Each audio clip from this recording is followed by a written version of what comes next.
এখানে কিভাবে data store counter এবং আদার্স কিছু করতে হয় সেরকম একটি প্রোগ্রাম আমরা করেছি।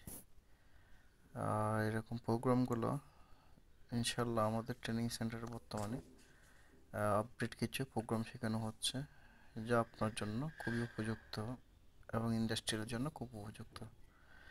আপনি আমাদের সাথে কোর্সগুলো করার জন্য 4 জানুয়ারি 7টা থেকে সন্ধ্যা 7টা থেকে 9টায় নতুন ব্যাচ শুরু হবে। আমাদের এর বাইরে 14 তারিখ 11টা থেকে 1টা, 4টা থেকে 6টা, 6টা থেকে 8টা, এরকম 3টি ব্যাচ শুরু হবে সপ্তাহে 3 দিনের। যে ব্যাচটি থাকবে আপনার রবি, মঙ্গল, বৃহস্পতি, এরকম একটি ব্যাচ শুরু হবে। পাশাপাশি 24শে January electrical house wiring, motor controlling, PLC, BFD, HMI নিয়ে একটি কোর্স শুরু হবে। 17ই জানুয়ারি ইলেকট্রিক্যাল অটোক্যাড নিয়ে একটি কোর্স শুরু হবে। আপনার পছন্দনীয় যে কোনো একটি ব্যাচে আপনি জয়েন দিতে পারেন। আমাদের সাথে থাকার জন্য ধন্যবাদ। আসসালামু আলাইকুম।